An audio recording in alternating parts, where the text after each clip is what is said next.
So Body Mechanics brings you a path to a healthier life. This is going to be your tips on keeping you healthy and active throughout your life. I am Brittany Harris. I'm an athletic trainer certified. I am the fitness manager of Uptown location at Body Mechanics, and I'm also a Body Mechanics education instructor. I have my Master's of Science in Athletic Training, and I'm certified as an athletic trainer, as a health fitness specialist, and CPR BLS certified. I specialize in my athletic training, strength and conditioning, progressive rehabilitation, corrective exercise, soft tissue mobilization, trigger point therapy. I'm Jeremy. I'm a personal trainer, strength and conditioning coach. Basically, I got my education, my bachelor's of science in kinesiology at San Jose State. A certified personal trainer. My specialty is functional training, athletic development, weight loss, muscle building, sports performance, youth training, and group training. That's me. I am a certified personal trainer with the National Academy of Sports Medicine. My specialties are weight loss, mobility and flexibility, fitness nutrition, and functional training. I also have a background in gymnastics and private sporting lessons. Our purpose for Body Mechanics being here is because we are going to implement new ways of staying active. We also want to provide you some things that'll help you get up from your desk and get moving, so some tips and some techniques. We're going to identify and understand the 5 components of fitness today and what all of those entail. Understanding those 5 components and using them in unison with one another is where you're going to have your optimal performance. We want to become more knowledgeable with proper nutrition, so that's what we're also going to give you a little breakdown of nutrition basics, Nutrition 101. And then we're going to leave you to your path to an even better, healthier way of life. A couple of ways that we're going to work on getting you there besides just being in the gym, getting good exercise is a recommended goal of 10,000 steps daily. Also moving every 30 minutes throughout the day. For example, getting up from your desk, getting the blood flowing, stretching a little bit, and just trying not to be seated for too long. Take the stairs every chance you have. Recommend a minimum 15 flights a day, equivalent to 5 minutes total. Drink 8 to 10 ounces of water every day. At the top of every hour will ensure that you're getting adequate amounts in every day. Eat 5 to 6 small meals a day, or every 2.5 to 3 hours. It's going to have you feeling much more balanced with your energy, feeling a lot less hungry, and making impulse decisions when it comes to food. At the end of each hour, complete 1 set of 10 reps of wall push-ups or 4 push-ups, which we will be going over later, along with 1 set of 15 reps of body weight squats. This is just a general guideline to get you started. Also, you can download MyFitnessPal, an awesome app to help you keep track of the food you eat. It has lots and lots and lots and lots of things in there, so if you search for it, it's probably there. So, good thing you guys are already standing, because we're going to do some demonstrations on some of these exercises that you can do at your desk. Either, really. You want to have at least 30 minutes of moderate intensity exercise at least 5 days out of the week, right? Also, you want to have at least 25 minutes of vigorous intensity, at least 3 times out of the week. So vigorous intensity I would say at the point where you start breathing through your mouth, you can't keep up with your breath through your nose, you may be perspiring, you may not be able to easily conversate with somebody. We would classify that as vigorous. For moderate intensity, that's getting the heart rate up, you feel your heart pumping, you definitely feel like you're getting a workout. You may feel slightly uncomfortable, but you'd probably be able to handle a conversation. Yeah, you'd be able to talk to your friend or keep going without having to stop in the foreseeable future. Say, a light jog for a while, and you wouldn't have to say, I have to stop, I'm out of breath. That'd be like moderate intensity. Guidelines for optimal muscular health, also very important. Strength training should be completed 2 non-consecutive days in a row, targeting all the major muscle groups.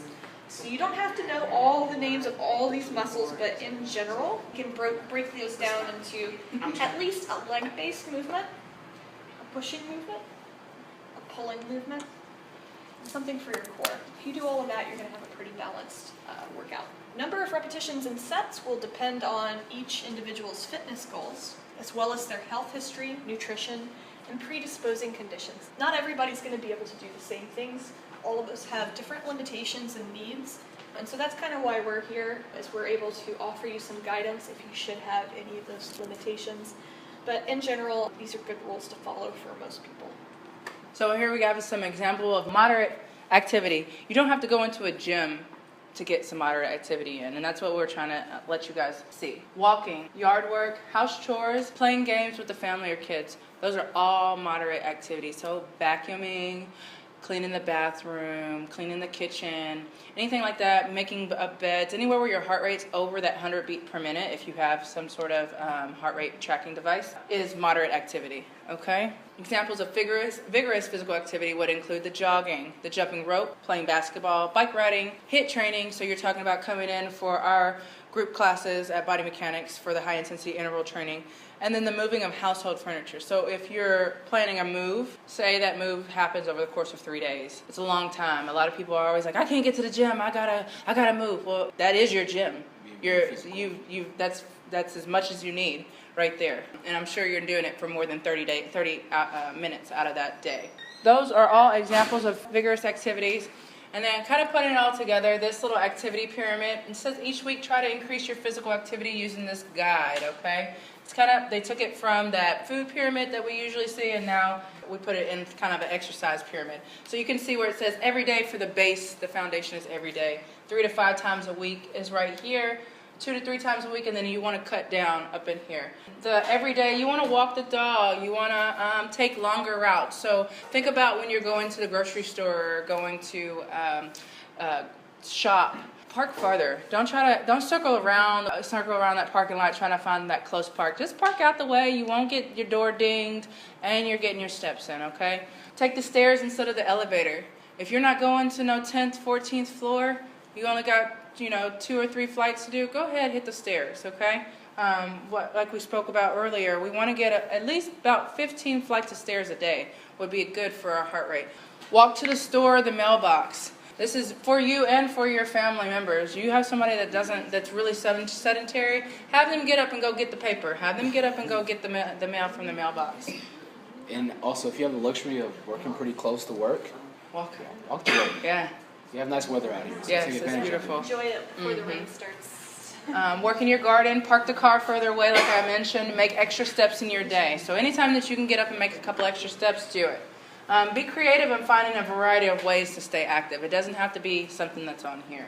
3 to 5 times a week you want to do some aerobic exercise. So like our spin classes right now, our conditioning classes that we have in-house at Body Mechanics, those would be great. Brisk walking, bicycling, swimming, soccer, basketball, martial arts, hiking, tennis, all of those. You want to try to do those at least 3 to a max of 5 times a week, okay? Something that you do in moderate activity. 2 to 3 times a week, you could do leisure activity, golf, bowling, softball, yard work. You want to do those a couple times a week. Flexibility and strength, stretching, yoga, push-ups, curling, curl-ups, weightlifting. You want to get those in as 2 to 3 times a week. And you want to cut down on watching TV, computer games, sitting for more than 30 minutes at a time like we talked about. Try to get up and get moving. This is all in the pamphlet that I handed out, and we have some extras that you guys can get on the way out too.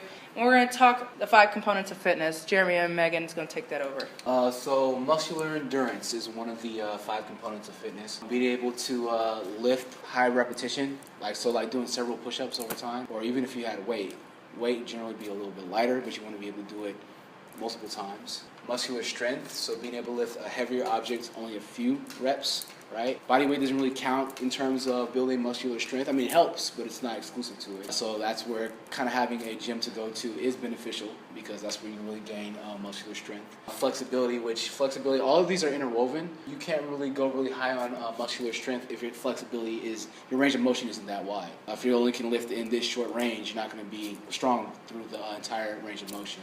Cardiovascular endurance. We all know how important it is to have a healthy heart and lungs. You really need to have a little bit of everything, but you can't do a whole lot if you're out of breath, if you're tired. So we need to improve our cardiovascular endurance to help us get through those exercises to a point where they are going to be beneficial to you. Anything where you're getting your heart rate up high, you feel periods of being just a little bit out of breath, you're sweating, you're working hard, that's going to increase your cardiovascular endurance. And finally, body composition. This is simply the difference between your lean muscle mass and your body fat. We want that ratio to be pretty far apart. We want you to have more muscle than body fat for optimal health. Just being in that range has been shown to give you a much lower risk of a lot of different health problems. But if you can get this correct or improved, you're going to see all kinds of improvements in your health. So that's very critical, and you can get that just by following all of these steps, actually. Body composition will also give you a lower life insurance term rate to see that your body composition is where it needs to be. That's something that they really look at when they're offering you how much money that they're going to offer you. They're going to look at those pre-existing conditions, so the metabolic conditions that Meghan was talking about. So the high blood pressure, heart disease, the diabetes. You can fix that with these 5 components of fitness. You don't necessarily need to be on medication. The more you work out, the healthier your body is going to be, essentially.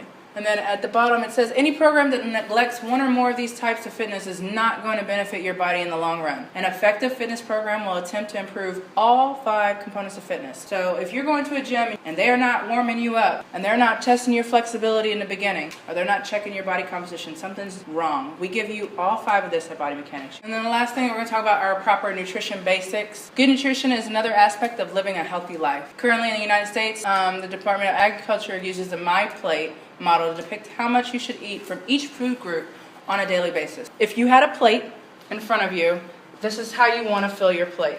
You can see that the vegetables are the biggest portion, and then your grains come your proteins, your fruit, and then your small dairy. Okay, and that's how you really want to go ahead and set up your plate. Anytime that you're eating, you want to think, do I have more vegetables on my plate than anything else? Because I know for a fact that I need to have more vegetables on my plate every time. Are we getting in the protein, the fruits, the grains, the dairy? Over here, these are your recommended daily allowances of each segment. So for your fruits, you want 1.5 to 2 cups of fruits daily. Vegetables, 2 cups of vegetables daily. Grains, 6 to 8 ounces. Protein, 5 to 6 ounces. Dairy, 3 cups. Oils, 5 to 7 teaspoons. When we talk about increasing our muscular endurance and muscular strength, we also talk about increasing our protein. We do this because protein is our building blocks for our muscles. And without the protein, our body is going to want to eat at the muscle as opposed to eating at the fat. So as long as we have that good ratio, of which, again, you don't have to worry about until you come to see us and we give you that information. You don't have to go try to find it out. We actually give that information to you. 70% of your body weight in grams of protein is what it should be.